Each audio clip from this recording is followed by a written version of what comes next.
Thank you for auditing Professor Skye's Record Review, the only first listen new music review show hosted by a French professor inside of his own personal Chewbacca museum. There's no reason I'm in this room other than the fact it's the only quiet room in the house as I review the album by Westside Gunn, Pray for Paris. Now listen, I've said this before. I reviewed an album by Conway last week, Lulu, in which I described to you the absolute urgency.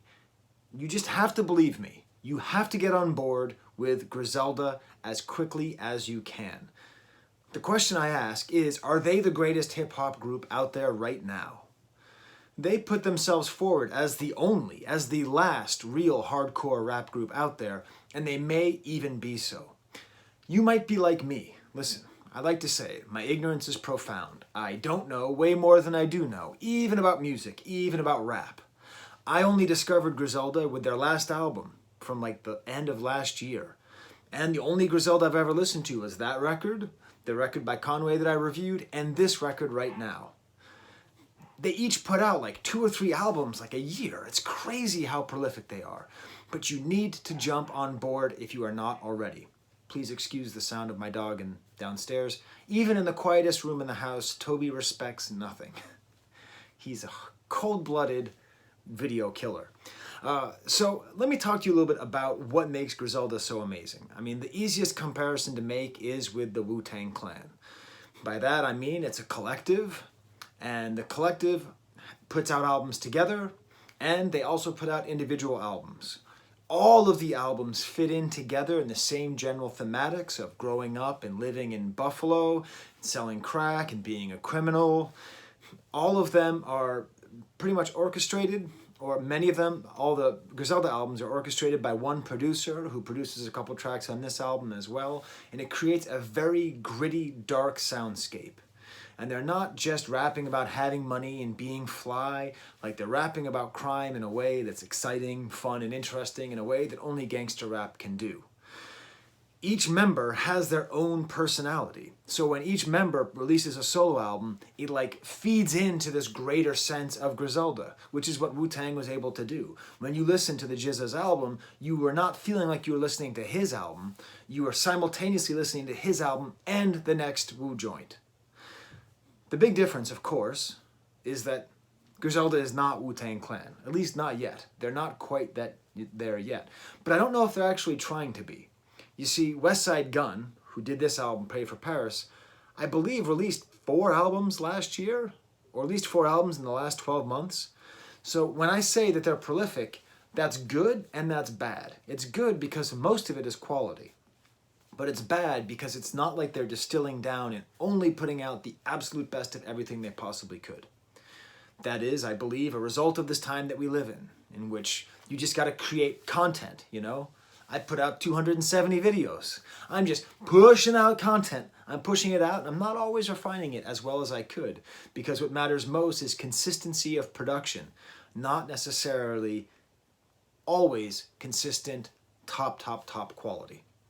Now, this album, of the 3, if you haven't listened to WWCD by Griselda, listen to that first. If you haven't listened to Lulu, listen to that next. And by the way, would you watch my Lulu video? I'll put a link here. I think it's one of my best videos, but like no one's watched it.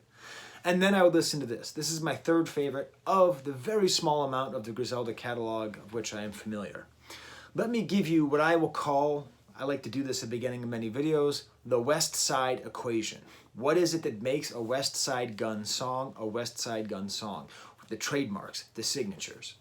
First of all, the soundscape on this album is very downbeat and jazzy. Almost even soft jazz at points. Like, I associate soft jazz and gangster rap as being very different. But kind of in a similar way, maybe to the way that Dr. Dre was able to make very menacing beats out of things that should be very soft. They're able to do that. In terms of the music, the upside and the downside at the same time is it's very sketchy. Like some of the songs just feel like a single idea just laid out and then just kind of left there.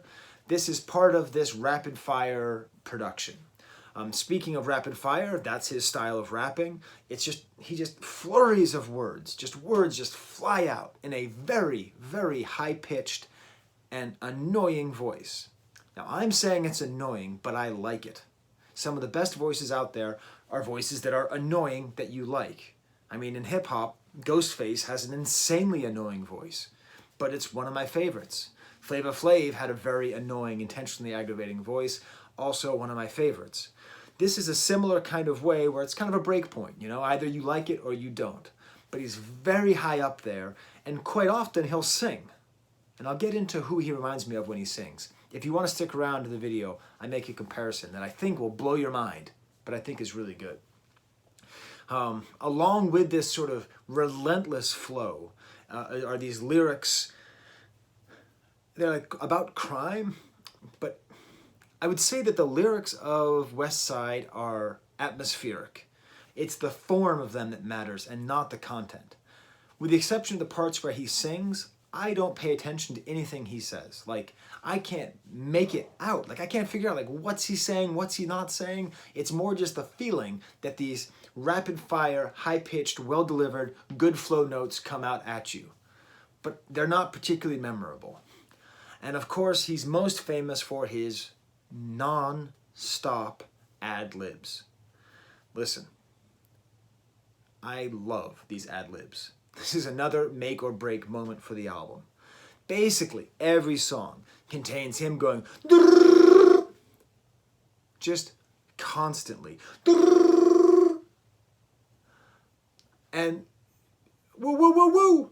That's actually my favorite. Woo, woo, woo, woo. I kept on saying it. I was like cooking. I was cooking some sugar snap peas with lemon zest last night for dinner. And I was cooking them. And I didn't even have any of the songs stuck in my head. I was just going, woo, woo, woo, woo. Brrr, woo, woo, woo, woo. Like these ad-libs just get stuck in your head. And yes, much like his voice, you can see them as annoying and terrible. I hate it. Turn it off. Or you can just embrace them and say, woo, woo, woo, woo. So put that all together. Street life, drug dealing, lyrics that you can't really pick out, some random singing, downbeat jazzy samples or songs that sound like samples, all put together to make this album. The first track, Jesus, it's gonna take me a long time. It's gonna take you longer to watch this video than to listen to the album, which is okay. I have a lot to say. Hey, the album's called Pray for Paris, and I am a French teacher. And the cover actually features a painting by Caravaggio. David and Goliath. So he's actually holding up the severed head of Goliath. And this is a really interesting thing. The album starts off with a skit called 400 Million Plus Taxes. And this is just a straight sample from the sale of Salvator Mundi, Savior of the World, the alleged painting by Leonardo da Vinci. They're still not sure that he even painted it. Anyways, it's not how I'd spend my $400 million. I would buy more boxes of C-3POs. But anyway, and it's interesting because, like, what is this doing here? What is this decontextualized auction doing here? Why is he playing this, the highest price it's ever been paid for money for art?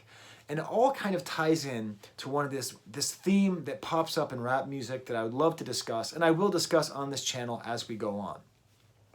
Rap music is obsessed with luxury, is obsessed with money and displays of wealth. It's also obsessed with validity and being seen as good as. Okay? So this album apparently was mostly written while Westside Gunn was at Fashion Week. Fashion Week in Paris. The same place where Kanye went and felt insulted and wrote, I am a god. Okay? The same place that Jay-Z goes. And if you take it all together, like the sale of the painting, to start off the album. Caravaggio, the great Baroque painter from Italy, amazing work. And then you take this Fashion Week thing, you realize, like, they are just fiending so hard to be taken seriously. And the problem is that they don't actually understand high culture. That's a really insulting thing for me to say, very condescending. Why do I get to act like I understand high culture and they don't? Well, I studied it. Right? I studied art history, I understand all these things, and they obviously didn't. That's what their music is about. Their music is about the life that they lived while they were being deprived of higher culture. So there's a weird kind of exchange happening here where I'm learning about this other culture that I didn't experience, selling crack in Buffalo, and they're trying to learn about art and art history. But in both cases, there's a sort of fundamental misunderstanding of what it really is. I don't know anything about it, right? I can't pretend like I have any idea what it is to be in a trap house, no matter how much trap music I listen to. However, obviously, if Westside Gunn or Kanye or Jay-Z or anybody actually studied art history, they'd understand it just fine. It's very attainable. But what happens is that it all gets filtered through the money and the concept of branding. So Paris itself becomes a brand. Like Paris in music now just means luxury. You know, like that song by the Chainsmokers. You know, like I woke up in Paris. You know, like, man, Paris is a city. Paris is a city, actually, if you go to the suburbs, that's experiencing all the same problems that you had in Buffalo. That's the more interesting part of Paris, at least in terms of music. But this desire to be accepted in high culture is met with this sort of blustery desire for wealth and shows of wealth. So they're not really explaining what makes Caravaggio great. They're just using Caravaggio and hoping that that sort of sophisticated stink gets on them and that they seem more cultured. But here's the joke. Westside Gunn is Caravaggio. For now, he is. I mean, put aside the fact that Caravaggio was kind of a psycho. He probably killed somebody. He's a pretty interesting guy. That's not what I mean. But what I mean is culturally, Caravaggio was the dominant artist working in the dominant form who innovated and created. You know, Jay-Z puts Basquiat all over the place and is so proud of his yellow Basquiat that's worth $20 million. Jay-Z did more before he was 30 than Basquiat did in his entire life. Jay-Z is a giant compared to Basquiat. And I'm an art historian. I studied Basquiat. I know what he means. I know what he did. I know when he did it and why. He is nothing compared to Jay-Z. It's obscene that Jay-Z has to act like he understands Basquiat to be taken seriously. What he has done artistically far outpaces that. The only artist, the only rapper who understands this is Kanye. He's the only one who understands that he is Pablo Picasso because he is. Seriously, rap artists, don't worry about making yourself valid by loving high culture. You are the dominant culture that is making the most interesting art right now.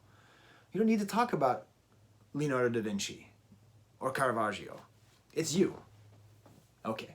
Oh, also interestingly, Virgil, the guy who now runs Louis Vuitton, the protege and teacher of Kanye, actually designed the cover. So that's kind of interesting too. This world is getting mixed up. High fashion, street fashion, hip hop, Paris, it's all getting mixed up all together. Now, I've talked about the first song, I'm 13 minutes in here. I'm gonna go through the rest a lot quicker. As far as the actual music goes, it begins with a track called No Vacancy by DJ Muggs, the guy from Cypress Hill. Kind of nice to hear him here. And the thing about Westside Gunn's style is that, like, at times he sounds like a kid. Like, he sounds like a kid who's just like running around, like someone's playing strings and piano and he's just running around just like screaming, and you're like, Westside, be quiet, and he's like, woo woo woo woo, and he's rapping, but it creates an awesome energy, a really high energy, awesome feeling. Yeah, it's like a belligerent child who's trying to annoy you. I would say that is sort of the Westside Gunn philosophy. This is, again, maybe one of the problems, and what makes this album interesting is this sketchy, unfinished feeling. Then we have the track George Bondo, one of the best tracks on the album. Why? The rest of Griselda is on it. Westside Gunn works best when he is counterbalanced by rappers who are not in that high register. Griselda works so well because they're very well balanced with their different styles. This is produced by Derringer, their primary guy. Westside Gunn's verse is awesome, very aggressive, fast-paced lyrics. This is the best example of his flurry style of lyrics. I'm going to play this for you. I'm going to play you 14 seconds of Westside Gunn's verse. Have a listen. See if it's for you. It might be for you. I think it's really quite great. I'm going to start it right Broken 8 pieces, double C's on the suede sneakers. I kick the real shit. Who you be? Where you brought from? I had the pill shit. I had the pill shit.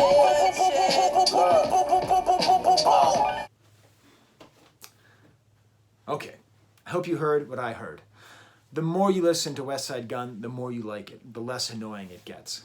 There's also a reference to a hockey player called Patrick Kane.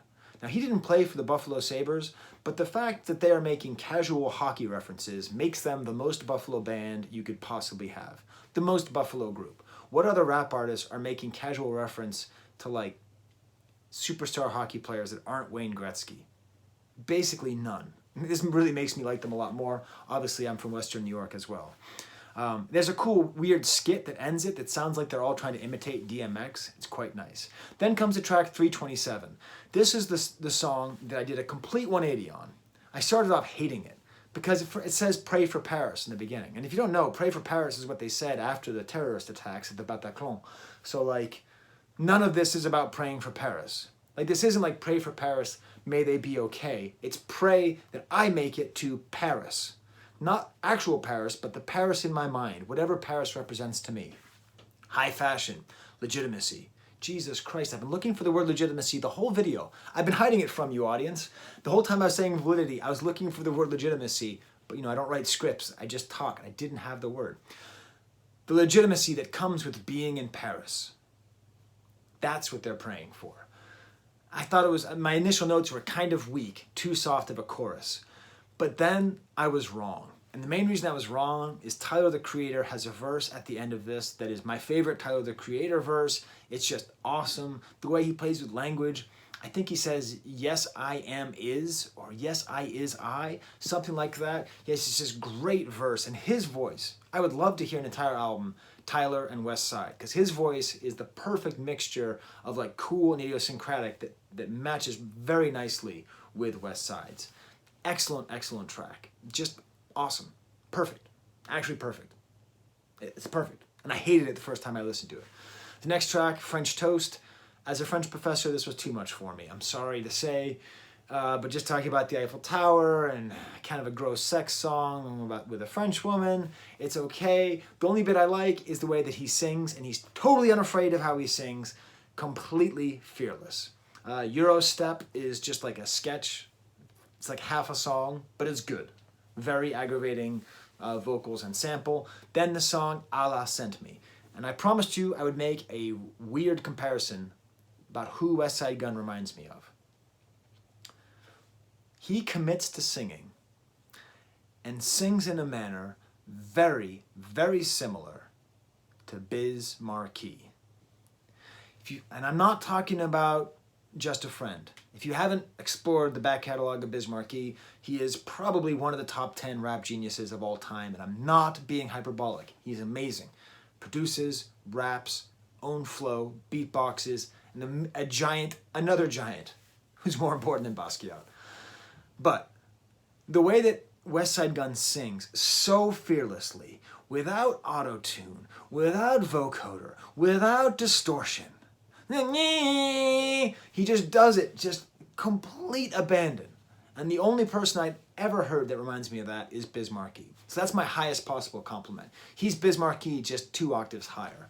And this is another one with Allah Sent Me, is another one with Griselda, but they actually don't just do one verse, they interweave, which is really quite nice. So this, along with the other track, George Bondo and 327, are the real highlights of the album. 500 Ounces is with The Alchemist, who produced Lulu with Conway. Really great sample. And this is a real good example of how he always really should have someone featuring to balance out his sounds. Versace, it's a song. Remember how I said the reference to Patrick Kane was the most Buffalo thing ever? This, he talks about wearing a full-length mink to a Buffalo Sabres hockey game. Did he do that? Could you please comment if he did that? Can I have pictures of this guy, of Westside Gunn, in a mink at a Sabres game? Hopefully a fake mink. I don't actually go for fur. Okay. Claiborne Kicks does something which I wish he did more. He alters his voice and lowers it. And so, like, it still has the same frenetic, flurry energy, but it's not quite as high, which is quite interesting. Again, very experimental, like barely a song. Like, this is almost like progressively experimental hip-hop, which we'll get to later with the last track. The next track, Sean versus Flair, has DJ Premier production, which is just excellent. Chopping up words of people talking and chopping up the beats and having that sound. It's just excellent. This is a reference to Sean, the Hitman Hart, and Ric Flair. I have a friend who studies wrestling. That's another part of the West Side equation. Constant references to wrestling. Matter of fact, the song Allah Sent Me ends with this whole bit of Ted DiBiase, $1 Million Ted DiBiase, arguing about his wrestling belt and how it doesn't have enough diamonds on it. This is interesting, actually. Ted DiBiase, I think, is a good... that whole sketch represents the album pretty well, because it's like somebody with too much money and not enough taste just asking for more and more diamonds. And I think that's the perspective of how a lot of rap artists are when they try to enter high fashion or anything in high culture, is they just understand the money, they don't understand the taste. And so I think having Ted DiBiase on here is like that, because he's like, I don't care how many diamonds, put more diamonds on, put more diamonds on. Like, they lack taste. But again, Westside Gunn is a great artist. He's a great rapper. Of course he has taste. He just might not have taste in one specific area. Anyway, and then also bringing up wrestling brings up this question of authenticity. Now, on my Griselda video, I put forth the idea that it doesn't matter if the members of Griselda really were criminals, if they really did sell crack. And people got really mad at me. They were like, Skye, this guy got shot in the face, and of course they're living the real thing. This is the thing, folks. It doesn't matter if rap artists did the stuff they say they do. At this point, crack dealers are modern-day cowboys. They're just myths that we tell ourselves about American resilience and independence and free market capitalism. It has nothing to do with reality. I could come out with an album about being a crack dealer at this point, okay? That's not to say there aren't real crack dealers, and maybe every member of Griselda does every single thing that they say they do. My point is that it just doesn't matter anymore. Okay, it can just be that they're like wrestlers, playing the role, you know? Westside, the Gun, versus Conway, the Machine, fight! Alright, Party with Pop Smoke is a Tyler, the Creator beat that he wrote. I'm really starting to like Tyler, the Creator more ever since I reviewed Igor. I just heard him more and I really respect his style. A beautiful one-word sample, Moonlight, just a great sample, kind of Wu-Tang style in the way that it's like a very gritty sample, old soul. And then it ends with La Cioliba. I don't know what that means. Feel free to tell me in the comments.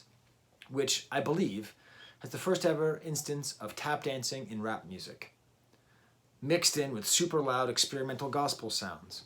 I'm not lying to you when I tell you this album is at times abstract and very forward-thinking, such as on this last track. So there you go. What have I discussed with you today in this video? I've talked about the nature of class and taste. I've talked about what does Paris mean. I've talked about authenticity in crack raps. I've talked about Bismarcky. It's been a good video. All right, well, new music comes out today, so I better start listening to something else. And until the next time, for Chewbacca, there's the camera.